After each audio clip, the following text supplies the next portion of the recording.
ಕರ್ನಾಟಕ ಈ ದಿನಗೆ ಸ್ವಾಗತ. ನಾನು ತುಳಸಿ ಹರೀಶ್. ಇದೀಗ ಈ ಕ್ಷಣದ ಹೆಡ್ಲೈನ್ಸ್.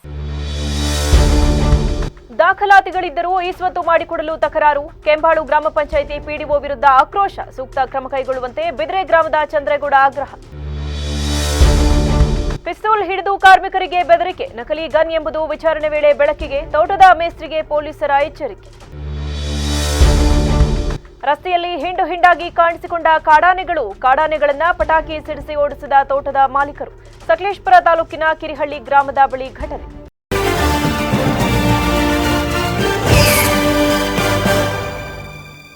ಎಲ್ಲ ದಾಖಲಾತಿ ಇದ್ದರೂ ಇಸ್ವತ್ತು ಮಾಡಿಕೊಡಲು ಸತಾಯಿಸುತ್ತಿರುವ ಚನ್ನರಾಯಪಟ್ಟಣ ತಾಲೂಕು ಕೆಂಬಾಳು ಗ್ರಾಮ ಪಂಚಾಯಿತಿ ಪಿಡಿಒ ವಿರುದ್ಧ ಕ್ರಮ ಕೈಗೊಳ್ಳಬೇಕೆಂದು ಬಿದ್ರೆ ಗ್ರಾಮದ ಚಂದ್ರೇಗೌಡ ಮತ್ತು ಶಿವಶಂಕರ್ ಆಗ್ರಹಿಸಿದರು.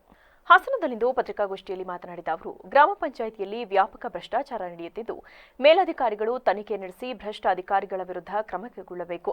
ಕಳೆದ 6 ತಿಂಗಳಿನಿಂದ ನನ್ನ ಮನೆಯ ಜಾಗವನ್ನು ಇಸ್ವತ್ತು ಮಾಡಿಕೊಡಲು ಅಲೆದಾಡಿಸಲಾಗುತ್ತಿದೆ. ಪಿಡಿಒ ದೇವರಾಜೇಗೌಡ ಎಂಬುವರು ಮೇಲೆ ಬೇರೆ ಕಾರಣ ನೀಡಿ ವಿಳಂಬ ಮಾಡುತ್ತಿದ್ದಾರೆ. ನಮ್ಮ ಜಮೀನು ಪಕ್ಕದವರಿಗೆ ಇಸ್ವತ್ತು ಮಾಡಿಕೊಟ್ಟಿದ್ದಾರೆ. ನಾನು ಕೇಳಿದ್ರೆ ಇಲ್ಲ ಸಲ್ಲದ ಸಬೂಬು ಹೇಳಿ ಕಾಲಹರಣ ಮಾಡಲಾಗುತ್ತಿದೆ ಎಂದು ಕಿಡಿಕಾರಿದರು. ನೀನು ಮನೆ ಕಟ್ಟಿ ಆದ್ಮೇಲೆ ನೆಲ್ಲಿ ಹಾಕೊಡಕ್ಲ ಅದು ಸರ್, ಅದಕ್ಕೂ ಸುಮ್ಮನಾಗಿ ಆಮೇಲೆ ಮನೆ ಕಟ್ಟಿ ಆದ್ಮೇಲೆ ಹಾಕ್ಸಲ್ಲ ಅಂತ ಹೇಳ್ಬಿಟ್ಟು ಕೊನೆಗೆ ಹೋಗಿ ಇನ್ನೊಂದ್ಸಲ ಕೇಳಿದ್ರೆ ಸರ್ ಡಮ್ಮಿ ರೋಡ್ ಮಾಡ್ತೀವಿ ಅಂತ ಇದ್ದಾರೆ, ಅಲ್ಲಿವರೆಗೂ ನೆಲಕಾಯಿ ಬಿಟ್ಬಿಡಿ, ನಮ್ಮ ಮನೆ ಆದಮೇಲೆ ನೆಲ್ಲಿ ಕಲೆಕ್ಷನ್ ಕೊಡ್ರಿ ಅಂತ ಇದ್ರು ಸರ್. ಸರಿ ಆಯ್ತು, ಹಂಗೆ ಹಾಕಿ ಡಮ್ಮಿ ಹಾಕಿ ಬಿಟ್ರು ಸರ್. ಮನೆ ಕಟ್ಟಿ ಎಲ್ಲ ಗೃಹಪ್ರವೇಶ ಆದಮೇಲೆ ಅದನ್ನ ಇನ್ನೊಂದು ಹಳೆ ಮನೆದು ನೆಲ್ಲಿ ಇತ್ತು, ಅದನ್ನು ಬಂದ್ ಮಾಡಿ ತಗೊಳ್ಳೆ ಆದ್ರು. ಸರಿ ಅದು ಬಂದ್ ಮಾಡಿ ತಗೊಂಡೆ ಸರ್. ತಂದು ಆದಮೇಲೆ ಈ ಸತಿ ಮಾಡೋಕ್ಕಿಂತ ಹೋದೆ ಸರ್, ಕೊಟ್ಟಾಗ ಬಂದಾಗ ಅವತ್ತು ಬತ್ತಿ ಇವತ್ತು ಬತ್ತಿ ಇದ್ರೆ ಸ್ವಲ್ಪ ರ್ಯಾಶ ಮಾತಾಡಿದೆ. ಏನು ರೀ ಸ್ವಾಮಿ, ನಾವು ರೈತರು ಏನು ಕುಲ್ವಾಡಿಗಳ ಎಷ್ಟು ದಿವಸ ತಿರುಗ್ಬೋದು, ಯಾಕೆ ಹಿಂಗೆ ಮಾಡ್ತಾಯಿದ್ರ ಅಂತ ಅನ್ನೋದಕ್ಕೆ ನೀನು ಹೇಳಿದೆ ಬರೋಕ್ಕಾಗಲ್ಲ, ನಾನು ಹೇಳಿದೆ ಬರ್ತೀನಿ ಅಂತ ಉಡಾಪೆ ಮೇಲೆ ಮಾತಾಡಿರಿ ಸರ್. ನಾನು ಸ್ವಲ್ಪ ರ್ಯಾಶಾಗ ಮಾತಾಡಾದ್ಮೇಲೆ ಯಾವ ಬರ್ತೀರಿ ಸರ್, ಬರ್ತೀನಿ ನಾಳೆ ಕಳಿಸಿ ಸೆಕ್ರೆಟರಿ ನಾನು ಬರಲ್ಲ ಹೋಗು ಅಂದರು. ಸೆಕ್ರೆಟರಿ ಬರುವಾಗ ಪಕ್ಕದ ಮನೆಗೆ ಫೋನ್ ಮಾಡ್ಕೊಂಡು ನಾನು ಈ ಸತ್ ಮಾಡೋಕ್ಕೆ ಬರ್ತಾಯಿದ್ದೀನಿ, ನೀವು ಇರಬೇಡಿ. ಪತ್ರಕ್ಕಿಂತ 2 ಅಡಿ ಜಾಸ್ತಿ ಮಾಡಿದ್ದಾರೆ ಸರ್, 1 ಅಡಿ ಅವ್ರದ್ದು. ನಮ್ಮ ಪತ್ರನೂ ಇಲ್ಲೇ ಇದೆ ಸರ್, 1 ಅಡಿ ಜಾಸ್ತಿ ಮಾಡಿದ್ದಾರೆ. ಕೇಳಿದರೆ ನಾನು ಅಷ್ಟೇ ಮಾಡೋದು. ಗ್ರಾಮ ಪಂಚಾಯತಿ ಪಿಡಿಒ ಇದು ಮಾಡೋಕ್ಕಾಗಕ್ಕಿಲ್ಲ ಅಂತ ಹೇಳ್ತಾ ಇದ್ದಾರೆ. ಪಕ್ಕದ ಸೈಟಿಂದ ಮಾಡಿದ್ದಾರೆ, ಇದನ್ನು ಮಾಡೋಕ್ಕಾಗಕ್ಕಿಲ್ಲ ಅಂತ ಹೇಳ್ತಾ ಇದ್ದಾರೆ. ಅದನ್ನು ನಮಗೆ ಪಕ್ಕದ ಸೈಟಿಂದ ಮಾಡಬೇಕು ಅಂತಂದರೆ ಅದು ಕಾನೂನಲ್ಲಿ ಹೆಂಗೆ ಒಳಪಟ್ಟಿದೆ, ಇದು ಕಾನೂನಿಗೆ ಯಾವ ಥರ ವೈಲೇಷನ್ ಆಗಿದೆ, ಉಲ್ಲಂಘನೆ ಆಗಿದೆ ಅನ್ನೋದನ್ನು ತೋರಿಸ್ಕೊಟ್ಟು ನಮಗೆ ಇದನ್ನು ಸರಿಪಡಿಸ್ಕೊಡ್ಬೇಕು ಅಂತ ನಾವು ಕೇಳ್ಕೊತಾ ಇದ್ದೀವಿ ಸರ್. ಅದೇ ಸರ್ವೆ ನಂಬರ್ ಈ ಸ್ವತ್ತು ಮಾಡಿದ್ದಾರೆ ಸರ್. ಅವರು ಇಬ್ರಾಹಿಂ ಅಂತ ಸರ್, ಜಾಗ ಸರ್ ಸರ್ವೆ ನಂಬರ್ ಜಾಗ 2 ಒಂದೇ ಸರ್, 2 ಒಂದೇ ಸೈಟ್ ಸರ್. ಫೋರ್ಡ್ ಬೇರೆ, ಸರ್ವೆ ನಂಬರ್ ಒಂದೇ. 100 ಬಾರು 2 1 ಅಡಿ, ಅವ್ರದ್ದು 100 ಬಾರು 1 ಅಡಿ ಈ. ಪತ್ರಿಕಾಗೋಷ್ಠಿಯಲ್ಲಿ ಗ್ರಾಮದ ಬಸವೇಗೌಡ, ಗೋವಿಂದೇಗೌಡ, ರಾಮೇಗೌಡ, ಸ್ವಾಮಿ, ಗಣೇಶ್ ಮೊದಲಾದವರಿದ್ದರು. ಕೈಯಲ್ಲಿ ಪಿಸ್ತೂಲ್ ಹಿಡಿದು ಅಸ್ಸಾಂ ಮೂಲದ ಬಡ ಕೂಲಿ ಕಾರ್ಮಿಕರಿಗೆ ಬೆದರಿಕೆ ಹಾಕಿದ್ದು, ವಿಚಾರಣೆ ವೇಳೆ ಅವರು ಬಳಸಿದ್ದ ಗನ್ ನಕಲಿ ಎಂದು ತಿಳಿದು ಬಂದಿರುವ ಘಟನೆ ತಡವಾಗಿ ಬೆಳಕಿಗೆ ಬಂದಿದೆ. ಸಕಲೇಶಪುರ ತಾಲೂಕಿನ ವೆಂಕಟಹಳ್ಳಿ ಗ್ರಾಮದ ಪ್ರತಾಪ್ ಎಂಬುವರಿಗೆ ಸೇರಿದ ಕಾಫಿ ತೋಟದಲ್ಲಿ ಈ ಘಟನೆ ನಡೆದಿದ್ದು, ಅಲ್ಲಿ ಮೇಸ್ತ್ರಿಯಾಗಿ ಕೆಲಸ ಮಾಡುತ್ತಿರುವ ಅಸ್ಸಾಂ ಮೂಲದ ಫುಲ್ಬಾಬು ಎಂಬುವರು 6 ಮಂದಿ ಕೂಲಿ ಕಾರ್ಮಿಕರಿಗೆ ಕೆಲಸದ ಕುರಿತು ಆವಾಜ್ ಹಾಕಿ ಗನ್ ಹಿಡಿದು ಧಮಕಿ ನೀಡಿದ್ದಾನೆ. ಈ ಸಮಯದಲ್ಲಿ ಮ್ಯಾನೇಜರ್ ನಟರಾಜ್ ಸಮ್ಮುಖದಲ್ಲೇ ಫುಲ್ಬಾಬು ಗನ್ ತೋರಿಸಿದ್ದನ್ನ ಸಿಸಿಟಿವಿ ದೃಶ್ಯದಲ್ಲಿ ದೃಢಪಡಿಸಲಾಗಿದೆ. ಘಟನೆ ಸಂಬಂಧಿಸಿದ ದೃಶ್ಯಾವಳಿಗಳು ಸಿಸಿಟಿವಿಯಲ್ಲಿ ಸೆರೆಯಾಗಿದ್ದು, ಇದರ ಆಧಾರದ ಮೇಲೆ ಪೊಲೀಸರು ಫುಲ್ಬಾಬುನನ್ನ ಠಾಣೆಗೆ ಕರೆಸಿ ವಿಚಾರಣೆ ನಡೆಸಿದ್ದಾರೆ. ವಿಚಾರಣೆ ವೇಳೆ ಅವರು ಬಳಸಿದ ಗನ್ ನಕಲಿ ಎಂದು ತಿಳಿದು ಬಂದಿದೆ. ಪರಿಣಾಮ ಪೊಲೀಸರು ಫುಲ್ಬಾಬುವಿಗೆ ತೀವ್ರ ವಿಚಾರಣೆ ನಡೆಸಿದ ಎಚ್ಚರಿಕೆ ನೀಡಿ ಬಿಡುಗಡೆ ಮಾಡಿದ್ದಾರೆ. ಸಕಲೇಶಪುರ ತಾಲೂಕಿನ ಕಿರಿಹಳ್ಳಿ ಗ್ರಾಮದ ಬಳಿ ಹಿಂಡು ಹಿಂಡಾಗಿ ಕಾಣಿಸಿಕೊಂಡ ಕಾಡಾನೆಗಳು ಕೆಲ ಕಾಲ ನಿಂತು ನಂತರ ಕಾಫಿ ತೋಟದೊಳಕ್ಕೆ ಸೇರಿವೆ. 20ಕ್ಕೂ ಹೆಚ್ಚು ಕಾಡಾನೆಗಳಿರುವ ಈ ಗುಂಪಿನಲ್ಲಿ ಮರಿಗಳು ಹೆಚ್ಚಿನ ಸಂಖ್ಯೆಯಲ್ಲಿದ್ದು, ಬೆಳೆನಾಶ ಮತ್ತು ಜೀವ ಭೀತಿಯಿಂದ ತೋಟದ ಮಾಲೀಕರು ಪಟಾಕಿ ಸಿಡಿಸಿ ಅವುಗಳನ್ನು ಓಡಿಸಿದ್ದಾರೆ. ಗಾಬರಿಯಾದ ಕಾಡಾನೆಗಳು ಒಂದು ತೋಟದಿಂದ ಇನ್ನೊಂದು ತೋಟಕ್ಕೆ ಓಡಾಡುತ್ತಿದ್ದ ದೃಶ್ಯಗಳು ಸ್ಥಳೀಯರ ಮೊಬೈಲ್ ಕ್ಯಾಮೆರಾದಲ್ಲಿ ಸೆರೆಯಾಗಿವೆ. ಕಾಡಾನೆಗಳ ಉಪಟಳದಿಂದ ಬೆಳೆಗಾರರಲ್ಲಿ ಆತಂಕ ಮನೆ ಮಾಡಿದ್ದು, ಅರಣ್ಯ ಪ್ರದೇಶದಿಂದ ಊರಿಗೆ ಬರುತ್ತಿರುವ ಭಾಗದಲ್ಲಿ ಎಟಿಎಫ್ ಸಿಬ್ಬಂದಿಗಳನ್ನು ನಿಯೋಜನೆ ಮಾಡಿ ಬೆಳೆಗಾರರಿಗೆ ಮಾಹಿತಿ ಒದಗಿಸುವಂತೆ ಒತ್ತಾಯಿಸಿದ್ದಾರೆ. ಗ್ರಾಮೀಣಾಭಿವೃದ್ಧಿ ಪಂಚಾಯತ್ ರಾಜ್ ಸಚಿವ ಪ್ರಿಯಾಂಕ್ ಖರ್ಗೆ ಅವರಿಗೆ ಅಮೆರಿಕ ಪ್ರವಾಸಕ್ಕೆ ಹೋಗಲು ವಿದೇಶಾಂಗ ಸಚಿವಾಲಯ ಅನುಮತಿ ನಿರಾಕರಿಸುವುದನ್ನು ಜಿಲ್ಲೆಯ ದಲಿತ ಮುಖಂಡರು ತೀವ್ರವಾಗಿ ಖಂಡಿಸಿದರು. ಹಾಸನದಲ್ಲಿಂದು ಪತ್ರಿಕಾಗೋಷ್ಠಿಯಲ್ಲಿ ಮಾತನಾಡಿದ ಅರ್ಕಲಗೂಡಿನ ವಕೀಲ ಹಾಗೂ ಕಾಂಗ್ರೆಸ್ ಬಿಸಿ ರಾಜೇಶ್, ಸಚಿವರು ವೈಯಕ್ತಿಕವಾಗಿ ಅಲ್ಲದೆ ಹಲವು ಉದ್ದೇಶ ಇಟ್ಟುಕೊಂಡು ಅಮೆರಿಕ ಪ್ರವಾಸಕ್ಕೆ ಹೊರಟಿದ್ದರು. ಆದರೂ ಇದಕ್ಕೆ ಅಡ್ಡಿಪಡಿಸಿರುವುದು ದುರುದ್ದೇಶದ ನಡೆ. ಪ್ರಿಯಾಂಕ್ ಖರ್ಗೆ ಅವರು ರಾಜ್ಯದ ಒಳಿತಿಗಾಗಿ ಅಮೆರಿಕಕ್ಕೆ ತೆರಳುತ್ತಿದ್ದಾರೆ ಹೊರತು ಮಜಾ ಮಾಡಲು ಅಲ್ಲ. ಬಂಡವಾಳ ಹೂಡಿಕೆ ಉದ್ದೇಶದಿಂದ ಸಚಿವರು ಅಲ್ಲಿಗೆ ತೆರಳುತ್ತಿದ್ದರು. ಅಲ್ಲಿನ ವಿವಿಧ ವಿವಿಗಳಲ್ಲಿ ಅಭಿವೃದ್ಧಿ ಕುರಿತ ಸೆಮಿನಾರ್ನಲ್ಲಿ ಭಾಗಿಯಾಗುತ್ತಿದ್ದರು. ಆದರೆ ದಲಿತರು ಬೆಳೆಯಬಾರದು ಎನ್ನುವುದೇ ಬಿಜೆಪಿಯ ದುರುದ್ದೇಶವಾಗಿದೆ ಎಂದು ಕಿಡಿಕಾರಿದರು. ಪಂಚಾಯತ್ ರಾಜ್ ಮತ್ತು ಗ್ರಾಮೀಣಾಭಿವೃದ್ಧಿ ಮತ್ತು ಮಾಹಿತಿ ಮತ್ತು ತಂತ್ರಜ್ಞಾನದ ಮಂತ್ರಿಗಳಾಗಿರ್ತಕ್ಕಂಥವರು ಇಲಾಖೆಯ ಕಾರ್ಯಕ್ರಮದ ನಿಮಿತ್ತ ತನ್ನ ಸಹೋದ್ಯೋಗಿಗಳ ಜೊತೆಯಲ್ಲಿ ಅದರ ಜೊತೆಯಲ್ಲಿ ಕ್ಯೂನಿಕ್ಸ್ ಅಧ್ಯಕ್ಷರಾಗಿರ್ತಕ್ಕಂಥ ಶರತ್ ಬಚ್ಚೇಗೌಡರು ಸಹ ಇರ್ತಾರೆ. ಇವರೆಲ್ಲರೂ ಸಹ ಅಮೇರಿಕದಲ್ಲಿ ಕಾನ್ಫರೆನ್ಸ್ಗಳನ್ನ ಅಟೆಂಡ್ ಮಾಡೋದ್ರ ಮುಖಾಂತರ ಈ ರಾಜ್ಯಕ್ಕೆ ಬಂಡವಾಳವನ್ನು ಆಕರ್ಷಣೆ ಮಾಡತಕ್ಕಂಥ ಉದ್ದೇಶದಿಂದ, ಈ ರಾಜ್ಯದಲ್ಲಿ ಉದ್ಯೋಗವನ್ನು ಸೃಷ್ಟಿ ಮಾಡ್ತಕ್ಕಂಥ ಉದ್ದೇಶದಿಂದ ಅಮೇರಿಕಕ್ಕೆ ಪ್ರವಾಸವನ್ನು ಕೈಗೊಳ್ತಾರೆ ಇಲಾಖೆ ವತಿಯಿಂದ. ಅಲ್ಲಿನ ಮೋಜು ಮಸ್ತಿ ಮಾಡಿ ಕೊಟ್ಟವರಲ್ಲ ಇವರು. ಆದರೆ ಈ ಒಂದು ಕಾರ್ಯ ವೈಖರಿಯನ್ನು ಕಂಡಿರ್ತಕ್ಕಂಥ BJP ಮತ್ತು ಕೇಂದ್ರ ಸರ್ಕಾರದವರು ಇವರು ಎಲ್ಲಿ ಅಮೇರಿಕದಲ್ಲಿ ಹೋಗಿ ಇವರ ಚಾಕಚಕ್ಯತೆ, ಇವರ ಪ್ರಾಮಾಣಿಕತೆ, ಇವರ ದಕ್ಷತೆ, ಇವರ ಆಡಳಿತ ವೈಖರಿ, ಇದರಿಂದ ಈ ರಾಜ್ಯಕ್ಕೆ, ಈ ದೇಶಕ್ಕೆ ಅನುಕೂಲ ಆಗುತ್ತೆ ಅಂತಕ್ಕಂಥ ಮನಗೊಂಡಂಥ BJPಯವರು ಹೇಗಾದರೂ ಮಾಡಿ ಅವ್ರನ್ನ ಅಲ್ಲಿ ಹೋಗಿ ತಪ್ಪಿಸ್ಬೇಕೆಂಬತಕ್ಕಂಥ ಏಕ ಉದ್ದೇಶದಿಂದ ಅವರಿಗೆ ಅನುಮತಿಯನ್ನು ನಿರಾಕರಿಸ್ತಾರೆ. ಉದ್ದೇಶ ಬೇಕಲ್ಲ ಯಾವುದಕ್ಕಾರ ಅನುಮತಿ ನಿರಾಕರಿಸಲಿಕ್ಕೆ? ನೋ ಇಂಟೆನ್ಷನ್, ಬೇಡ ಅಂತ ಹೇಳ್ತಾರೆ. ಇವ್ರು ಯಾರು ಬೇಡ ಅನ್ನೋದಕ್ಕೆ? ಅದರಿಂದ ಈ ರಾಜ್ಯಕ್ಕೆ ಎಷ್ಟು ಲಾಸ್ ಆಗಿದೆ, ಎಷ್ಟು ಅನ್ಯಾಯ ಆಗಿದೆ. ಈ ರಾಜ್ಯಕ್ಕೆ ಬಂಡವಾಳ ಹರಿದು ಬರತಕ್ಕಂಥದ್ದು ನಿಂತೋಗಿದೆ. ಈ ರಾಜ್ಯದಲ್ಲಿ ಉದ್ಯೋಗ ಸೃಷ್ಟಿ ಆಗ್ತಕ್ಕಂಥ ನಿಂತೋಗಿದೆ. ಈ ಲಾಸನ್ನು ತುಂಬಿಕೊಡೋರು ಯಾರು? ಈ BJPಯವರಿಗೆ ಯಾರಿಗೆ ಲಾಸ್ ಆದರೂ ಪರವಾಗಿಲ್ಲ, ಯಾರಿಗೆ ಅನ್ಯಾಯ ಆದರೂ ಪರವಾಗಿಲ್ಲ, ದಲಿತರು ಬೆಳಿಬಾರ್ದು, ದಲಿತರು ತಮ್ಮ ವಿದ್ವತ್ತನ್ನು ಪ್ರದರ್ಶನ ಮಾಡಬಾರ್ದು ಎಂಬತಕ್ಕಂಥ ಏಕ ಉದ್ದೇಶ, ಜಾತಿಯ ಮನಸ್ಥಿತಿಯನ್ನು ಹೊಂದಿರತಕ್ಕಂಥ BJP ಉದ್ದೇಶಪೂರ್ವಕ ಅವರನ್ನು ತಡೆದಿದೆ. ಇದರಿಂದ ಈ ರಾಜ್ಯಕ್ಕೆ ಲಾಸ್ ಆಗಿದೆ. ಈ ರಾಜ್ಯದ ಜನರಿಗೆ, ನಿರುದ್ಯೋಗಿಗಳಿಗೆ ಲಾಸ್ ಆಗಿದೆ. ಲಕ್ಷಾಂತರ ಉದ್ಯೋಗ ಸೃಷ್ಟಿ ಆಗ್ತಿತ್ತು, ಲಾಸ್ ಆಗಿದೆ. ಬಂಡವಾಳವನ್ನು ಆಕರ್ಷಣೆ ಮಾಡ್ತಕ್ಕಂಥ ಉದ್ದೇಶದಿಂದ ಖರ್ಗೆ ಅವರು ಅಮೆರಿಕಕ್ಕೆ ಹೊರಟಿದ್ದು. ಪತ್ರಿಕಾಗೋಷ್ಠಿಯಲ್ಲಿ ದಲಿತ ಮುಖಂಡರಾದ ಕೆರಗೋಡು ಎಂ ಸೋಮಶೇಖರ್, ದೇವರಾಜ್, ಪರಮೇಶ್, ಪುಟ್ಟಯ್ಯ, ಮಾದಿಗ ದಂಡೋರ ಸಮಿತಿಯ ವಿಜಯಕುಮಾರ್ ಸೇರಿದಂತೆ ಮೊದಲಾದವರಿದ್ದರು. ನಗರದ ಮಲೆನಾಡು ತಾಂತ್ರಿಕ ಶಿಕ್ಷಣ ಸಂಸ್ಥೆಯ ಮಲೆನಾಡ್ ಇಂಟರ್ನ್ಯಾಷನಲ್ ಶಾಲೆಯಲ್ಲಿಂದು ಗಣಪತಿ ಹೋಮ ಮತ್ತು ಅಕ್ಷರಾಭ್ಯಾಸ ಕಾರ್ಯಕ್ರಮವನ್ನು ಹಮ್ಮಿಕೊಳ್ಳಲಾಗಿತ್ತು. ದೇವರ ಆಶೀರ್ವಾದದೊಂದಿಗೆ ಶೈಕ್ಷಣಿಕ ವರ್ಷವನ್ನು ಪ್ರಾರಂಭಿಸುವ ಉದ್ದೇಶದಿಂದ ಕಾರ್ಯಕ್ರಮವನ್ನು ಆಯೋಜಿಸಿದ್ದು, ಪ್ರೀ ಪ್ರೈಮರಿ ವಿದ್ಯಾರ್ಥಿಗಳಿಗೆ ಅಕ್ಷರಾಭ್ಯಾಸ ಕಾರ್ಯಕ್ರಮವನ್ನು ಆಯೋಜಿಸಿ ಅವರ ಶೈಕ್ಷಣಿಕ ಪ್ರಯಾಣಕ್ಕೆ ಶುಭಾರಂಭ ನೀಡಲಾಯಿತು. ಇನ್ನು ಪೂಜಾ ಕಾರ್ಯಕ್ರಮದಲ್ಲಿ ಸಂಸ್ಥೆಯ ಕಾರ್ಯದರ್ಶಿಗಳಾದ ಜಗದೀಶ್ ಚೌಡುವಳ್ಳಿರವರು ಪಾಲ್ಗೊಂಡು ಮಕ್ಕಳಿಗೆ ಶೈಕ್ಷಣಿಕ ವರ್ಷಕ್ಕೆ ಶುಭಾರಂಭವನ್ನು ಕೋರಿದರು. ಈ ದಿನ ಮಕ್ಕಳಿಗೆಲ್ಲ ಪ್ರತಿ ವರ್ಷ ನಾವು ಈ ಥರ ಒಂದು ಕಾರ್ಯಕ್ರಮನ ಹಮ್ಮಿಕೊಳ್ತೇವೆ. ಏನಂದರೆ ಮಕ್ಕಳು ಒಳ್ಳೆಯದಕ್ಕೆ, ಶಾಲೆ ಒಳ್ಳೆಯದಕ್ಕೆ, ಹಾಗೆ ಮಕ್ಕಳ ಆರೋಗ್ಯ, ಕಲಿಕೆ ಎಲ್ಲದನ್ನು ಉದ್ದೇಶಿಸಿ ನಾವು ಶಾಲೆಯಲ್ಲಿ ಯಾವಾಗಲೂ ಪ್ರತಿ ವರ್ಷ ಗಣಪತಿ ಪೂಜೆ ಹಾಗೂ ಹೋಮ, ಅಕ್ಷರಾಭ್ಯಾಸ, ಚಿಕ್ಕ ಮಕ್ಕಳಿಗೆ ಎಲ್ಲ ಕಾರ್ಯಕ್ರಮಗಳನ್ನು ಒಟ್ಟಿಗೆ ಸೇರಿಸಿ ನಾವು ಶಾಲೆಯಲ್ಲಿ ಆಚರಿಸ್ತೀವಿ. ಶ್ರೀ ಅನಂತ್ ನಾರಾಯಣ್ ಸರ್ ಅವರು ಗುರುಗಳು ಇವತ್ತು ಈ ಕಾರ್ಯಕ್ರಮನ ನಮಗೆ ನಡೆಸ್ಕೊಡ್ತಿದ್ದಾರೆ. ಹಾಗೆ ಈ ದಿನ Shri Chowdahalli Jagadish sir, secretary, Malnad technical education society Hassan, ಅವರು ಕೂಡ ನಮ್ಮೊಟ್ಟಿಗೆ ಭಾಗವಹಿಸಿ ಇವತ್ತು ಅವರಿಗೆ ವಿಶೇಷ ದಿನ, ಹುಟ್ಟು ಹಬ್ಬ ಇವತ್ತು ಅವ್ರದ್ದು. ಅದು ನಮಗೆ ಭಾಳ ಹೆಮ್ಮೆ ವಿಷಯ ಆಯಿತು. ಎಲ್ಲರೂ ಭಾಗವಹಿಸಿದ್ರು ಒಟ್ಟಿಗೆ. ಮಕ್ಕಳೆಲ್ಲ ಅವರಿಗೆ ವಿಶ್ ಮಾಡೋದಕ್ಕೆ, ನಮ್ಮಗಳಿಗೆಲ್ಲ ಅವ್ರಿಗೆ ವಿಶ್ ಮಾಡೋದಕ್ಕೆ ಅವಕಾಶ ಸಿಕ್ತು. ಇಂದು ಅಕ್ಷರಾಭ್ಯಾಸದ ದಿನ. ತಾಯಿ ಸರಸ್ವತಿ ನಿಮ್ಮಲ್ಲಿ ಅಡಕವಾಗಿ ಜ್ಞಾನಿಗಳಾಗಿ ನಮ್ಮ ಜಿಲ್ಲೆಗೆ ಮತ್ತು ರಾಜ್ಯಕ್ಕೆ, ಈ ದೇಶಕ್ಕೆ ಕೊಡುಗೆ ನೀಡುವಂಥ ಶಕ್ತಿಯನ್ನು ಭಗವಂತ ನೀಡಲಿ ಅಂತಕ್ಕಂಥ ಮಾತನಾಡಿ, ಯುವ ಕಲಾವಿದರ ತಂಡ ಅಭಿನಯಿಸಿರುವ ಸತ್ಯ ಪಿಕ್ಚರ್ ಬ್ಯಾನರ್ ಅಡಿ ತಯಾರಾಗಿರುವ ಎಕ್ಸ್ ಅಂಡ್ ವೈ ಚಿತ್ರ ಇದೇ ತಿಂಗಳ 26ರಂದು ತೆರೆಗೆ ಬರಲಿದೆ ಎಂದು ನಿರ್ದೇಶಕ ಹಾಸನ ಮೂಲದವರೇ ಆದ ಡಿ ಸತ್ಯಪ್ರಕಾಶ್ ತಿಳಿಸಿದರು.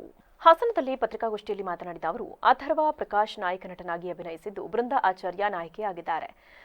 ರಾಮ ರೇ ಒಂದಲ್ಲ ಎರಡಲ್ಲ, ಮ್ಯಾನ್ ಆಫ್ ದಿ ಮ್ಯಾಚ್ ನಂತರ ಇದು 4ನೇ ಚಿತ್ರ.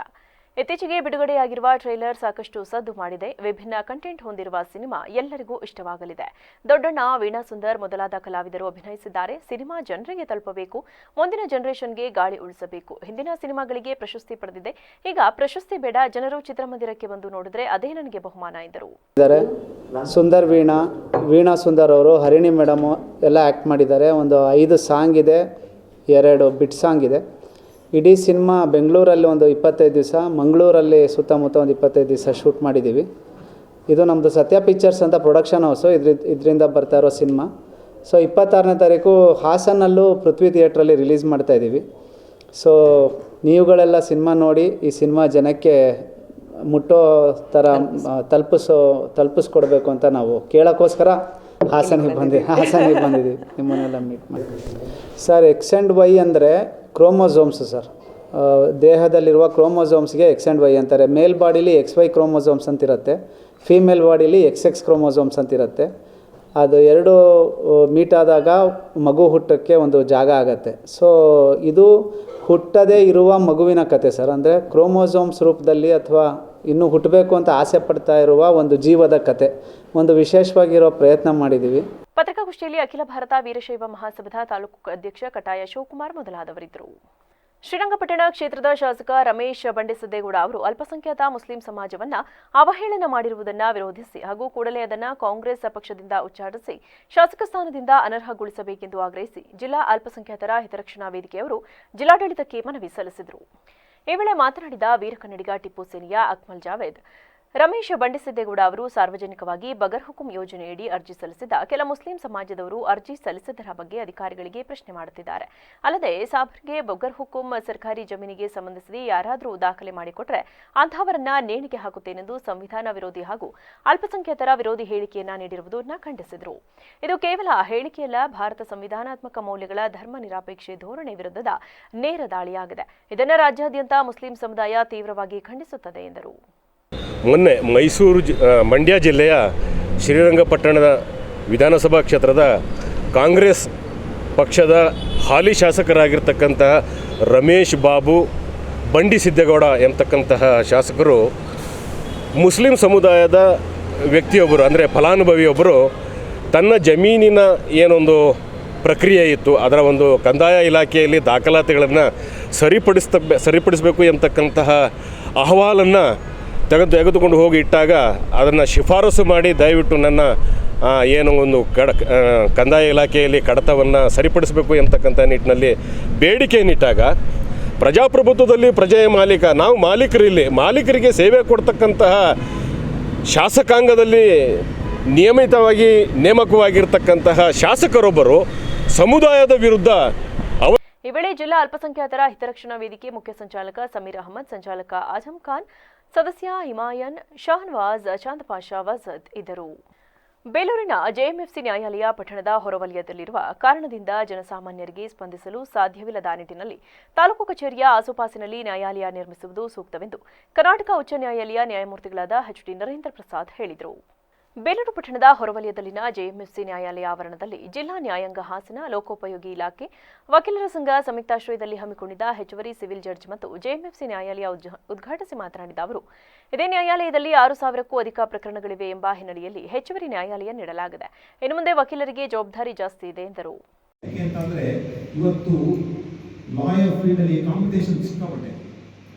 ನೀವು ಆ ಕಾಂಪಿಟೇಷನ್ಗೆ ನಾವು ಅಡಾಪ್ಟ್ ಆಗಲಿಲ್ಲ ಅಂತ ಅಂದರೆ ನಾವು ನ್ಯಾಯ ಒದಗಿಸಲು ಕಷ್ಟ ಆಗುತ್ತೆ.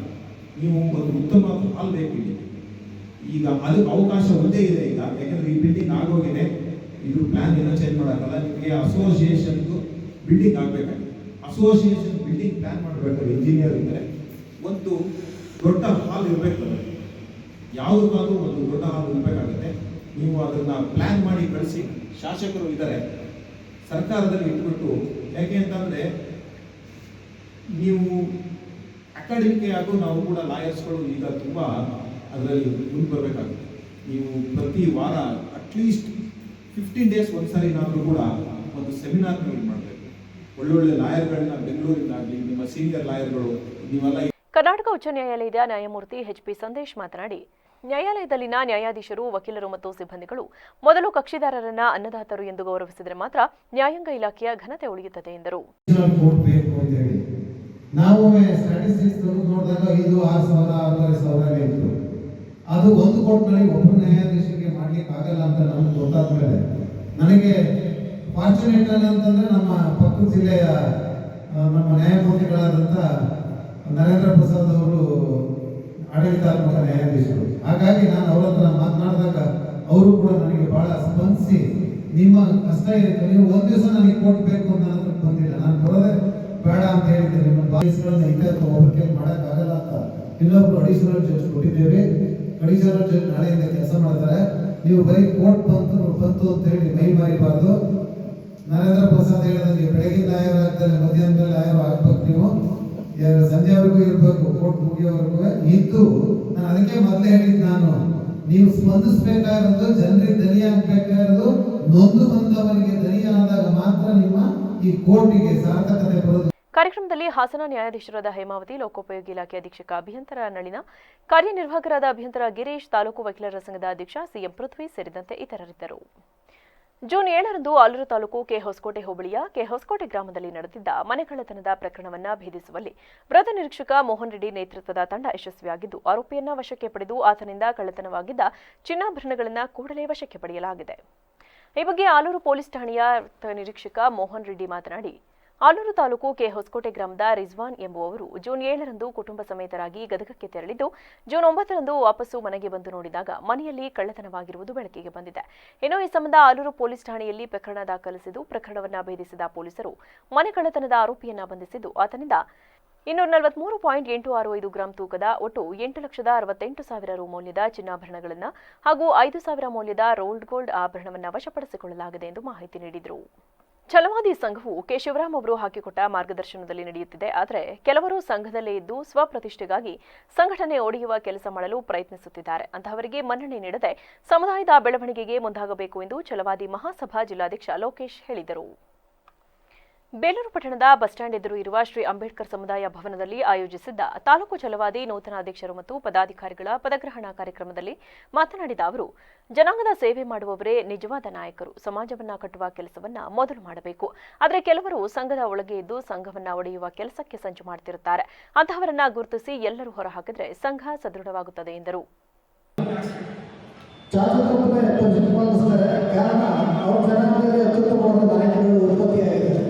ನಮ್ಮ ಜನಾಂಗದಲ್ಲಿ ಈಗಾಗಲೇ ಚಿಕ್ಕಬಳ್ಳಾಪುರ ಮುಂದಿನ ಭಾಗದಲ್ಲಿ ನಮ್ಮ ಜನಾಂಗದಲ್ಲಿ ಯಾರು ನೀಡ್ತಾರೆ ನಮ್ಮ ಜನಾಂಗಗಳು, ಅದನ್ನು ನಾವೆಲ್ಲರೂ ಕೂಡ ಮಾತನಾಡಬೇಕಾಗಿದೆ.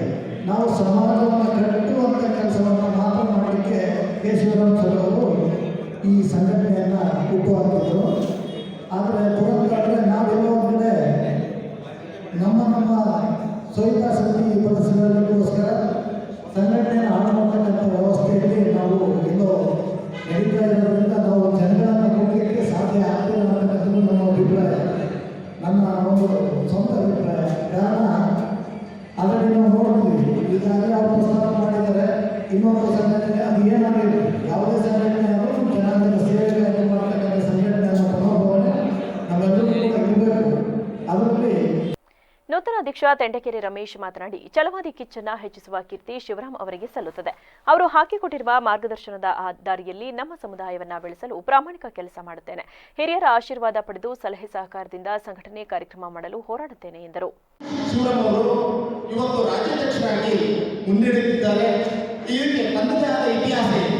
ನಾವು ದಯಮಾಡಿ ಈ ಸಂಸ್ಥೆಯನ್ನ ಒಡೆಯಲಿಕ್ಕೋಸ್ಕರ ಬೇರೆ ಬೇರೆ ಕುತಂತ್ರವನ್ನು ಮಾಡಿ ಅದಕ್ಕೆ ಆ ಒಂದು ಸಂಸ್ಥೆಗೆ ಹಿನ್ನಡೆ ಮಾಡಬೇಕನ್ನೋ ಉದ್ದೇಶದಿಂದ ಕೆಲ ಕಿಡಿಗೇಡಿಗಳು ಮಾಡಬಾರದ ಕೃತ್ಯವನ್ನು ಮಾಡ್ತಾ ಇರ್ತಾರೆ. ಸಮುದಾಯದ ಒಡೆಯ ಕೆಲಸದಲ್ಲಿ ಮುಂಚೂಣಿ ವಹಿಸ್ತಿರ್ತಾರೆ. ನಾವು ದಯಮಾಡಬೇಕು. ಯಾವುದೇ ವ್ಯಕ್ತಿ ಕರ್ನಾಟಕ ರಾಜ್ಯದಲ್ಲೂ ಕೂಡ ಹೋರಾಟ ಮಾಡಿ ಈ ನಾಡಿನ ಪ್ರಸಿದ್ಧ IAS ಆಫೀಸರ್ ಕೆ ಶಿವರಾಮ್ ಅವರು ಸಂಸ್ಥಾಪನೆ ಮಾಡಿರುವಂತಹ ಛಲವಾದಿ ಮಹಾಸಭಾ ಎಲ್ಲ ನಾಡಿನಲ್ಲೇ ಇದ್ದು ಅದಕ್ಕೆ ತನ್ನದೇ ಆದ ಇತಿಹಾಸ ಹೊಂದಿದೆ. ದಯಮಾಡಿ ಆ ಸಮುದಾಯದ ಕಡೆ ಹೆಚ್ಚಿನ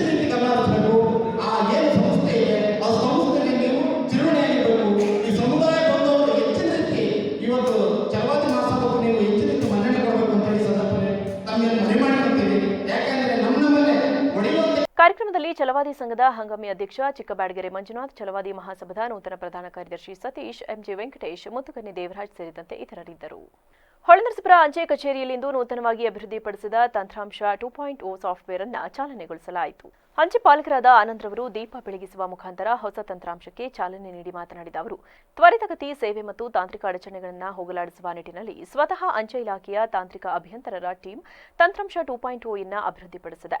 ಇಂದಿನ ಡಿಜಿಟಲ್ ಯುಗದಲ್ಲಿ ಶೀಘ್ರ ಸೇವೆಯನ್ನು ನೀಡಲು ಈ ಸಾಫ್ಟ್ವೇರ್ ಸಹಕಾರಿಯಾಗಲಿದ್ದು, ಖಾಸಗಿ ಕಂಪನಿಗಳಿಗೆ ಕೋಟ್ಯಾಂತರ ರೂಪಾಯಿ ಹಣ ನೀಡಿ ಅವರು ಅಭಿವೃದ್ಧಿಪಡಿಸಿದ ತಂತ್ರಾಂಶವನ್ನು ದೇಶದಾದ್ಯಂತ ಅಂಚೆ ಕಚೇರಿಗಳಲ್ಲಿ ಅಳವಡಿಸಿಕೊಂಡಿದ್ದು, ಈ ಆವಿಷ್ಕಾರದಿಂದ ಇಲಾಖೆಗೆ ಸಾವಿರಾರು ಕೋಟಿ ಹಣ ಉಳಿತಾಯವಾಗಲಿದ್ದು ಮತ್ತು ಸಾರ್ವಜನಿಕರಿಗೆ ತ್ವರಿತವಾದ ಸೇವೆ ಸಿಗಲಿದೆ ಎಂದರು.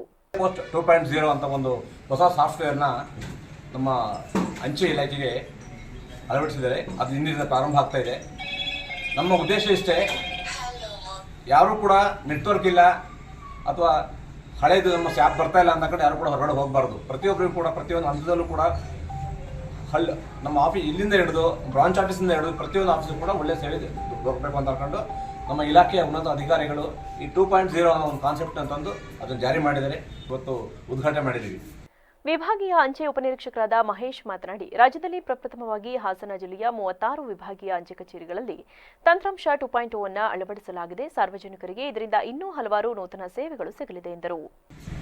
ಇವತ್ತಿಗೆ ನಮ್ಮ ಡಿವಿಷನ್ ಅಲ್ಲಿ ಲಾಂಚ್ ಆಗ್ತಿದೆ. ನೆಕ್ಸ್ಟ್ ಅದೇ ರೀತಿ ಎಲ್ಲ ಸರ್ಕಲಲ್ಲಿ ಎಲ್ಲ ಕಂಪ್ಲೀಟ್ ಆಗುತ್ತೆ. ಅದೇ ರೀತಿ ನಮ್ಮ ಆಲ್ ಓವರ್ ಇಂಡಿಯಾನು ಕಂಪ್ಲೀಟ್ ಆಗುತ್ತೆ. ಫಸ್ಟು ನಮ್ಮ ಕರ್ನಾಟಕದಲ್ಲೇ ಮಾಡಿರೋದು ಇದು. ಆ್ಯಕ್ಚುಲಿ ಇದೇನೆಂದರೆ, ಮೊದಲು ನಾವು IT 1.0ದಲ್ಲಿ ವರ್ಕ್ ಮಾಡ್ತಿದ್ವಿ. ಅದು ಬಂದು ನಾವು ಬೇರೆ ಕಂಪ್ನಿಗಳ ಜೊತೆ ಟೈಅಪ್ ಮಾಡ್ಕೊಂಡಿದ್ವಿ. TCS ಮತ್ತು ವಿಪ್ರೋ ಮತ್ತು ಇನ್ಫೋಸಿಸ್ ಕಂಪ್ನಿಗಳ ಜೊತೆ. ಈಗ ನಮ್ಮವರೇ ಡೆವಲಪ್ ಮಾಡಿರೋದು, ಅಂದರೆ ನಮ್ಮ ಡಿಪಾರ್ಟ್ಮೆಂಟಲ್ಲೇ ಇರೋಂಥ ಟೆಕ್ನಿಷಿಯನ್ಗಳು ಡೆವಲಪ್ ಮಾಡಿರೋಂಥ ಸಾಫ್ಟ್ವೇರ್ನ ನಾವೇ ಸ್ವತಃ ರೆಡಿ ಮಾಡಿ ಇವತ್ತು ಆಲ್ ಓವರ್ ಇಂಡಿಯಾ ಇಂಟ್ರೊಡ್ಯೂಸ್ ಮಾಡ್ತಿದ್ವಿ. ಇದು ನಿಮಗೆ ಬೆಸ್ಟ್ ಸರ್ವಿಸ್ ಕೊಡುತ್ತೆ. ನೆಟ್ವರ್ಕ್ ಇಶ್ಯೂ ಆ ಥರ ಪ್ರಾಬ್ಲಮ್ಸ್ ಎಲ್ಲ ಸಾಲ್ವ್ ಆಗುತ್ತೆ ಅಂತ ಅಂದ್ಕೊಂಡಿದ್ದೀವಿ. ಅದಕ್ಕೆಲ್ಲ ತಮ್ಮೆಲ್ಲ ಕೋಆಪ್ರೇಷನ್ ಅತಿ ಅವಶ್ಯಕತೆ ಇರುತ್ತೆ. ಇವತ್ತಿಗೆ 36 ಆಫೀಸ್ಗಳು ಈ ಒಂದು ಸಾಫ್ಟ್ವೇರ್ಗೆ ರೋಲ್ಔಟ್ ಆಗ್ತದೆ. ಈ ಸಂದರ್ಭದಲ್ಲಿ ಕಚೇರಿಯ ಸಿಬ್ಬಂದಿಗಳಾದ ಕಲ್ಪನಾ, ಸುಮಾ, ಸತೀಶ್, ಶಿವು, ಗೌತಮ್ ಮತ್ತಿತರರು ಉಪಸ್ಥಿತರಿದ್ದರು. ಟಿ. ನರಸೀಪುರ ತಾಲೂಕು ಆಡಳಿತ ತಾಲೂಕಿನಲ್ಲಿರುವ ಒಕ್ಕಲಿಗ ಸಮುದಾಯದ ಹೆಸರುವಾಸಿಯಾದಂತಹ ಯಾವ ನಾಯಕರಿಗೂ ಕೆಂಪೇಗೌಡ ಜಯಂತಿಯ ಪೂರ್ವಭಾವಿ ಸಭೆಯ ಮಾಹಿತಿಯನ್ನ ನೀಡದೆ ಕಾಟಾಚಾರಕ್ಕೆ ಸಭೆಯನ್ನ ಕರೆದು ಅಪಮಾನಿಸಿದ್ದು, ಇದನ್ನು ಗಂಭೀರವಾಗಿ ಪರಿಗಣಿಸಿ ರಾಜ್ಯ ಮಟ್ಟದ ಘಟಾನುಘಟಿ ನಾಯಕರುಗಳನ್ನೆಲ್ಲ ಸೇರಿಸಿ ಅದ್ಧೂರಿಯಾಗಿ ಆಚರಿಸಲಾಗುವುದೆಂದು ಸೇವಾಶ್ರಯ ಫೌಂಡೇಶನ್ ಸಂಸ್ಥಾಪಕರಾದ ಮಣಿಕಂಠರಾಜ್ ಗೌಡ ಸವಾಲಿಸಿದರು. ಟಿ. ನರಸೀಪುರ ಪಟ್ಟಣದ ಗುರುಭವನದಲ್ಲಿ ಕರೆದಿದ್ದ ಪೂರ್ವಭಾವಿ ಸಭೆಯಲ್ಲಿ ತಹಶೀಲ್ದಾರ್ ಸೇರಿದಂತೆ ಹಲವಾರು ಇಲಾಖೆ ಅಧಿಕಾರಿಗಳು ಗೈರು ಹಾಜರಾಗಿ ಕೆಂಪೇಗೌಡರಿಗೆ ಅವಮಾನ ಎಸಗಿದ್ದಾರೆಂದು ಆರೋಪಿಸಿ, ತಾಲೂಕು ಆಡಳಿತ ಮಾಡುವ ಈ ಜಯಂತಿಗೆ ನಾವು ಬರುವುದಿಲ್ಲವೆಂದು ಸಭೆಯಿಂದ ಹೊರನಡೆದು ಮಾಧ್ಯಮದವರೊಂದಿಗೆ ಮಾತನಾಡಿದ ಅವರು, ತಾಲೂಕಿನಲ್ಲಿ 60 ರಿಂದ 70 ಸಾವಿರ ಜನಸಂಖ್ಯೆ ಇರುವ ನಾವು ಜಯಂತಿಯನ್ನ ಹೇಗೆ ಅದ್ಧೂರಿಯಾಗಿ ಆಚರಿಸಬೇಕೆಂದು ತಿಳಿದಿದೆ. ಕಳೆದ 7-8 ವರ್ಷಗಳಿಂದ ತಾಲೂಕು ಆಡಳಿತ ತೇಪೆದವರುವ ಕೆಲಸವನ್ನೇ ಮಾಡುತ್ತಾ ಬಂದಿದೆ. ಮುಂದೆಯೂ ಹೀಗೆ ನಡೆಯಲು ಅವಕಾಶ ನೀಡುವುದಿಲ್ಲ ಎಂದು ಗುಡುಗಿದರು. ಯಾವುದೇ ಒಬ್ಬ ಸಮುದಾಯ ಮುಖಂಡರಿಗೂ ಕೂಡ ಇವರು ಯಾವುದೇ ರೀತಿಯಾದಂಥ ಇಂಟಿಮೇಷನ್ ತಿಳಿಸಿಲ್ಲ. ಕಾರಣ ಏನು ಅನ್ನೋದೇ ಗೊತ್ತಾಯಿಲ್ಲ. ಈ ಥರ ಒಂದು ಜಯಂತಿಗಳು ನೋಡ್ಬೋದು ನೀವು ಟಿ. ನರಸೀಪುರ ತಾಲೂಕಲ್ಲಿ. ಎಲ್ಲ ಜಯಂತಿಗೂ ಕೂಡ ಇವರು ಸಹಕಾರ ಕೊಟ್ಟು ಬಂದಿದ್ದಾರೆ. ಈ ಕೆಂಪೇಗೌಡರು ಜಯಂತಿ ಅಂತ ಬಂದಂಥ ಸಂದರ್ಭದಲ್ಲಿ ಸರಿಸುಮಾರು ಇದು ಇವತ್ತಿನ ಒಂದು ಕಟ್ಟಕಾಡು ಆಟ ಅಲ್ಲ. ಇದು ಸರಿಸುಮಾರು ಒಂದು 7-8-10 ವರ್ಷದಿಂದನೂ ನೋಡ್ತಾ ಇದ್ದೀನಿ. ಬರೀ ಕಣ್ಣೋರ್ಸೋ ಕೆಲಸ ಮಾಡ್ತಾ ಇದೆ ತಾಲೂಕು ಆಡಳಿತ. ಏನಕ್ಕೆ ಈ ರೀತಿ ಮಾಡ್ತಾ ಇದೆ ಅಂತ ಗೊತ್ತಿಲ್ಲ. ಇವತ್ತು ನೀವು ನೋಡ್ಬೋದು, ನಾವು ಟಿ. ನರಸೀಪುರ ಪುರಸಭೆಯಲ್ಲಿ ವ್ಯಾಪ್ತಿಯಲ್ಲಿ ಇರ್ತಕ್ಕಂಥವ್ರು ನಾವು ಒಕ್ಕಲಿಗರು. ಜಿಲ್ಲಾ ವರದಿ ಕೊಪ್ಪಳ ಜಿಲ್ಲಾ ಕುಕನೂರು ತಾಲೂಕಿನ ಶಿರೂರು ಗ್ರಾಮದಲ್ಲಿ ಮಾಜಿ ಸಚಿವ ಸಹಕಾರಿ ಧುರೀಣ ಎಚ್.ಕೆ. ಪಾಟೀಲ್ ರವರ ಪ್ರತಿಮೆ ಅನಾವರಣ ಸಮಾರಂಭ ಭಾನುವಾರ ಜರುಗಿತು. ಕಾರ್ಯಕ್ರಮದಲ್ಲಿ ಕಾನೂನು ಸಚಿವ ಎಚ್.ಕೆ. ಪಾಟೀಲ್ ಮಾತನಾಡಿ, ಯಲಬುರ್ಗಾ ಕ್ಷೇತ್ರ ಅಭಿವೃದ್ಧಿಯಾಗಿದೆ. ತಮ್ಮ ತಂದೆ ಪಾಟೀಲರ ಆಸೆಯಂತೆ ಸಾಮಾನ್ಯ ಒಬ್ಬ ರೈತ ಕಷ್ಟ ಅನುಭವಿಸಿ ಮೇಲೆ ಬರಬೇಕು. ರೈತರು ಬೆಳೆದ ಬೆಳೆಗೆ ಬೆಲೆಯನ್ನ ರೈತರೇ ನಿಗದಿಪಡಿಸಿ ಮಾರಾಟ ಮಾಡುವ ಮೂಲಕ ಆರ್ಥಿಕ ಸಬಲರಾಗಲು ಮುಂದಾಗಬೇಕೆಂದು ಸಲಹೆ ನೀಡಿದರು. ಬಹಳ ತೊಂದರೆ ಆಗಿದ್ದರೆ ಆ ಪುಣ್ಯಾಶ್ರಮದಾಗ ಹೋಗಿ ನಿಮ್ಮ ಮಕ್ಕಳನ್ನ ಇಟ್ಟು ಬಂದ್ಬಿಟ್ಟಿರ್ತಿದ್ರು. ಇದು ನಿಮ್ಮ ಪರಿಸ್ಥಿತಿ. ಇವತ್ತು ನೋಡ್ರಿ, ನನಗೆ ಈ ವಸತಿ ಶಾಲೆ ದೂರ ಆಗತ್ರಿ, ಆ ವಸತಿ ಶಾಲೆ ಕೊಡಿಸ್ರಿ. ವಸತಿ ಶಾಲೆ ದೂರ ಆದ್ರೂ ಸಮೀಪ ಆದ್ರಿ. ಅಷ್ಟು ನಮೂನಿ ರೆಸಿಡೆನ್ಷಿಯಲ್ ಸ್ಕೂಲ್ಸ್, ಅದ್ಭುತವಾಗಿರ್ತಕ್ಕಂಥ ಪ್ರಗತಿ, ಜನರ ಬದುಕಿಗೆ ಬೇಕಾಗಿರ್ತಕ್ಕಂಥ ಎಲ್ಲ ಸೌಲಭ್ಯಗಳನ್ನು ಎಲ್ಲಾದರೂ ಸೃಷ್ಟಿಯಾಗಿದ್ದರೆ ಅದು ಯಲಬುರ್ಗಾ ತಾಲೂಕಿನಲ್ಲಾಗಿವೆ, ಯಲಬುರ್ಗಾ ಕ್ಷೇತ್ರದಲ್ಲಾಗಿವೆ. ಅದಕ್ಕಾಗಿ ಮಾನ್ಯ ರಾಯರೆಡ್ಡಿ ಅವರಿಗೆ ನಾನು ಸರ್ಕಾರ. ವೇದಿಕೆಯಲ್ಲಿ ಗೃಹ ಸಚಿವ ಜಿ ಪರಮೇಶ್ವರ್, ಸಣ್ಣ ನೀರಾವರಿ ಸಚಿವ ಎಸ್ಎನ್ ಬೋಸರಾಜ್, ಆಡಳಿತ ಸುಧಾರಣೆ ಆಯೋಗದ ಅಧ್ಯಕ್ಷ ಆರ್ವಿ ದೇಶಪಾಂಡೆ, ಜಿಲ್ಲಾ ಉಸ್ತುವಾರಿ ಸಚಿವ ಶಿವರಾಜ್ ತಂಗಡಗಿ, ಶಾಸಕ ಬಸವರಾಜ ರಾಯರೆಡ್ಡಿ, ಸಭಾಪತಿ ಬಸವರಾಜ ಹೊರಟ್ಟಿ, ಜಿಲ್ಲಾ ಕಾಂಗ್ರೆಸ್ ಅಧ್ಯಕ್ಷ ಅಮರಗೌಡ ಸೇರಿದಂತೆ ಮೊದಲಾದವರು ಉಪಸ್ಥಿತರಿದ್ದರು. ವಿಧಾನಸಭಾ ಕ್ಷೇತ್ರದ ಶಾಸಕ ಎಚ್ಡಿ ಮಂಜೂರ್ ಅವರ 51ನೇ ವರ್ಷದ ಹುಟ್ಟುಹಬ್ಬದ ಹಿನ್ನೆಲೆ ತಾಲೂಕು ಜೆಡಿಎಸ್ ಮುಖಂಡರು, ಕಾರ್ಯಕರ್ತರು ಹಾಗೂ ಅಭಿಮಾನಿಗಳ ನೇತೃತ್ವದಲ್ಲಿ ಆಸ್ಪತ್ರೆಯ ಹೊರ ರೋಗಿಗಳಿಗೆ ಹಣ್ಣು ಹಂಪಲು ವಿತರಿಸಿ ಪಟ್ಟಣದ ಪ್ರವಾಸಿ ಮಂದಿರದಲ್ಲಿ ರೈತರಿಗೆ ತೆಂಗಿನ ಸಸಿ ನೀಡಿ ಅರ್ಥಪೂರ್ಣವಾಗಿ ಆಚರಿಸಲಾಯಿತು. ಈ ವೇಳೆ ಎಂಡಿಸಿಸಿ ಬ್ಯಾಂಕ್ ಉಪಾಧ್ಯಕ್ಷ ಹೊಸಹೊಳಲು ಅಶೋಕ್ ಮಾತನಾಡಿ, ನಮ್ಮ ನಾಯಕ ಹಾಗೂ ಕ್ಷೇತ್ರದ ಕ್ರಿಯಾಶೀಲ ಶಾಸಕರಾದ ಎಚ್ಡಿ ಮಂಜು ಅವರ ಹುಟ್ಟುಹಬ್ಬದ ಹಿನ್ನೆಲೆ ಜೆಡಿಎಸ್ ಕಾರ್ಯಕರ್ತರ ನೇತೃತ್ವದಲ್ಲಿ ಆಡಂಬರವಾಗಿ ಆಚರಿಸದೆ ಅವರ ಆಶಯದಂತೆ ಸಮಾಜಮುಖಿ ಸೇವಾ ಕಾರ್ಯಗಳೊಂದಿಗೆ ಆಚರಿಸಿದ್ದೇವೆ ಎಂದು ತಿಳಿಸಿದರು. ಮಂಜಣ್ಣವರ ಹುಟ್ಟುಹಬ್ಬ 50 ವರ್ಷ ತುಂಬಿ 51ನೇ ವರ್ಷಕ್ಕೆ ಕಾಲಿಟ್ಟಿದ್ದಾರೆ. ಈ ಒಂದು ಹುಟ್ಟುಹಬ್ಬವನ್ನು ದೊಡ್ಡದಾಗಿ ಆಚರಣೆ ಮಾಡಬೇಕು ಅನ್ನೋ ಒಂದು ಮನೋಭಾವ ಇತ್ತು. ಆದರೆ ಅವರು ದಂಪತಿ ಸಮೇತ ಮಕ್ಕಳೆಲ್ಲ ಶಿರ್ಡಿ ದೇವಸ್ಥಾನಕ್ಕೆ ಅವರು ದೇವರ ಒಂದು ಆಶೀರ್ವಾದ ಪಡೆದುಕೊಳ್ಳೋದ್ರಿಂದ ಕಾರ್ಯಕ್ರಮವನ್ನು ಸಣ್ಣದಾಗಿ ನಮ್ಮ ಈ ಪಕ್ಷದ ಎಲ್ಲ ಮುಖಂಡರುಗಳು, ಎಲ್ಲ ಕಾರ್ಯಕರ್ತರುಗಳು ಸೇರಿ ಇವತ್ತು ಏನು ಸರ್ಕಾರಿ ಆಸ್ಪತ್ರೆಯಲ್ಲಿ ರೋಗಿಗಳಿಗೆ ಹಣ್ಣು ಹಂಪನ್ನು ಕೊಟ್ಟು ಅವರೆಲ್ಲರೂ ಆಶೀರ್ವಾದ ಮಂಜಣ್ಣವರು ಮಾಡಲಿ ಅಂತ ನಾವೆಲ್ಲರೂ ಕೇಳಿಕೊಂಡು ಅವ್ರ ಕುಟುಂಬಕ್ಕೆ ಇನ್ನೂ ಹೆಚ್ಚಿನ ರೀತಿ ಈ ತಾಲೂಕಿನ ಸೇವೆ ಮಾಡೋಕ್ಕೆ. ಈ ಸಂದರ್ಭದಲ್ಲಿ ಶಾಸಕರ ಸಹೋದರ ಟಿಎಪಿಸಿಎಂಎಸ್ ಮಾಜಿ ನಿರ್ದೇಶಕ ಎಚ್ಡಿ ಲೋಕೇಶ್, ತಾಲೂಕು ಪಂಚಾಯಿತಿ ಮಾಜಿ ಸದಸ್ಯ ಮಲ್ಲೇನಹಳ್ಳಿ ಮೋಹನ್, ಯುವ ಜೆಡಿಎಸ್ ರಾಜ್ಯ ಪ್ರಧಾನ ಕಾರ್ಯದರ್ಶಿ ಕುರುಬಹಳ್ಳಿ ನಾಗೇಶ್, ಟಿಎಪಿಸಿಎಂಎಸ್ ನಿರ್ದೇಶಕ ತೆನ್ನೆಹಳ್ಳಿ ಬಾಲದೇವ್ ಸೇರಿದಂತೆ ಇತರರಿದ್ದರು. ಗದಗವಾಡಿ ರೈಲು ಮಾರ್ಗ ವಿಚಾರದಲ್ಲಿ ಕಾಂಗ್ರೆಸ್ ಅವರ ಕೊಡುಗೆ ಶೂನ್ಯವಾಗಿದೆ ಎಂದು ಬಿಜೆಪಿ ಮುಖಂಡರು ಆರೋಪಿಸಿದರು. ಕೊಪ್ಪಳದಲ್ಲಿಂದು ಸುದ್ದಿಗೋಷ್ಠಿಯಲ್ಲಿ ಮಾತನಾಡಿದ ಯಲಬುರ್ಗಾ ಬಿಜೆಪಿ ಮುಖಂಡ ಶಿವಕುಮಾರ್ ನಾಗಲಾಪುರ ಮಠ, ಕಾಂಗ್ರೆಸ್ ಸರ್ಕಾರದವರಿಂದ ಯಾವುದೇ ರೀತಿಯಾದ ಅಭಿವೃದ್ಧಿ ಕೆಲಸವನ್ನ ಮಾಡಲು ಆಗಿಲ್ಲ. ಗದಗವಾಡಿ ರೈಲ್ವೆ ಅಭಿವೃದ್ಧಿಗೆ ಮೋದಿ ಅವರಿಂದಾಗಿ ಆಗಿದೆ ಹೊರತಾಗಿ ಯಾವುದೇ ಕಾಂಗ್ರೆಸ್ ಮುಖಂಡರಿಂದಲ್ಲ ಎಂದು ಕಿಡಿಕಾರಿದರು. ನಿರ್ಧಾರವನ್ನು ತೆಗೆದುಕೊಂಡು ಇವತ್ತು ರೈಲ್ವೆ ಯೋಜನೆಗಳು ಯಾವುದೇ ಕಾರಣಕ್ಕೂ ಕೂಡ ಹೊಸ ಯೋಜನೆಗಳಿಗೆ ಮಹತ್ವವನ್ನು ಕೊಡಲಾರ್ದೇ ಹಿಂದೆ ಇತಿಹಾಸದಲ್ಲಿ ನೆನೆಗುದಿಗೆ ಬಿದ್ದಿರತಕ್ಕಂಥ ಎಲ್ಲ ರೈಲ್ವೆ ಯೋಜನೆಗಳನ್ನು ಸಂಪೂರ್ಣವಾಗಿ ಪೂರ್ಣಗೊಳಿಸಬೇಕು, ಲೋಕಾರ್ಪಣೆ ಮಾಡಿ ಜನಸಾಮಾನ್ಯರಿಗೆ ಅನುಕೂಲ ಆಗಬೇಕು ಅಂತ ನಿಟ್ಟಿನಲ್ಲಿ ಹೊಸ ಯೋಜನೆಗಳಿಗೆ ಯಾವುದಕ್ಕೂ ಊಹೆ ಆಗಲಾರ್ದೇ ಇವತ್ತು ದಿಟ್ಟ ನಿರ್ಧಾರ ಕೈಗೊಂಡಿದ್ದ ದ್ಯೋತಕವಾಗಿ ರಾಷ್ಟ್ರೀಯ ಹೆದ್ದಾರಿಗಳಿರ್ಬೋದು, ರೈಲ್ವೆ ಕಾಮಗಾರಿಗಳಿರ್ಬೋದು ಅತ್ಯಂತ ವೇಗವಾಗಿ ಇವತ್ತು ನಿರ್ಮಾಣ ಆಗ್ತಾ ಇದ್ದಾವೆ, ಸಾರ್ವಜನಿಕ ಲೋಕಾರ್ಪಣೆ ಆಗ್ತಾ ಇದ್ದಾವೆ. ಅದು ತಮಗೂ ಗೊತ್ತು, ನಾಗರಿಕರಿಗೂ ಗೊತ್ತು. ಕಾರಣ ಇಷ್ಟೇ, ಹಿಂದೆ ಈ ಸಂದರ್ಭದಲ್ಲಿ ಶರಣಪ್ಪ ಬಣ್ಣದ ಭಾವಿ, ಅಮರೇಶ್ ಹುಬ್ಬಳ್ಳಿ, ಶಿವಕುಮಾರ್ ನಾಗಲಾಪುರ ಮಠ, ಕನಕಪ್ಪ ಬ್ಯಾಡರ್, ವಿನಾಯಕ ಯಳಗಿ ಸೇರಿದಂತೆ ಇತರರಿದ್ದರು. ಇದೀಗ ಸಂಕ್ಷಿಪ್ತ ಸುದ್ದಿಗಳು.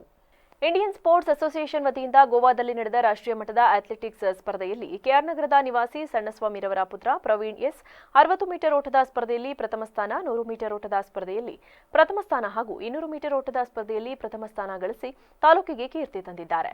ಪ್ರಸ್ತುತ ಕೆಆರ್ ನಗರ ಪಟ್ಟಣದ ಸರ್ಕಾರಿ ಪ್ರಥಮ ದರ್ಜೆ ಕಾಲೇಜಿನಲ್ಲಿ ಅಂತಿಮ ವರ್ಷದ ಬಿಕಾಂ ವಿದ್ಯಾರ್ಥಿಯಾಗಿದ್ದು, ಇವರಿಗೆ ತಾಲೂಕಿನ ಶಾಸಕರಾದ ಡಿ ರವಿಶಂಕರ್ ಅವರು ಸನ್ಮಾನಿಸಿ ಶುಭ ಕೋರಿದ್ದಾರೆ. ಕೊನೆಯಲ್ಲಿ ಮತ್ತೊಮ್ಮೆ ಹೆಡ್ಲೈನ್. ದಾಖಲಾತಿಗಳಿದ್ದರೂ ಇಸ್ವತ್ತು ಮಾಡಿಕೊಡಲು ತಕರಾರು, ಕೆಂಬಾಳು ಗ್ರಾಮ ಪಂಚಾಯಿತಿ ಪಿಡಿಒ ವಿರುದ್ಧ ಆಕ್ರೋಶ, ಸೂಕ್ತ ಕ್ರಮ ಕೈಗೊಳ್ಳುವಂತೆ ಬಿದ್ರೆ ಗ್ರಾಮದ ಚಂದ್ರೇಗೌಡ ಆಗ್ರಹ.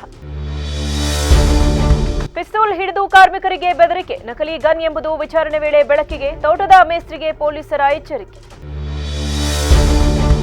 ರಸ್ತೆಯಲ್ಲಿ ಹಿಂಡು ಹಿಂಡಾಗಿ ಕಾಣಿಸಿಕೊಂಡ ಕಾಡಾನೆಗಳನ್ನ ಪಟಾಕಿ ಸಿಡಿಸಿ ಓಡಿಸಿದ ತೋಟದ ಮಾಲೀಕರು.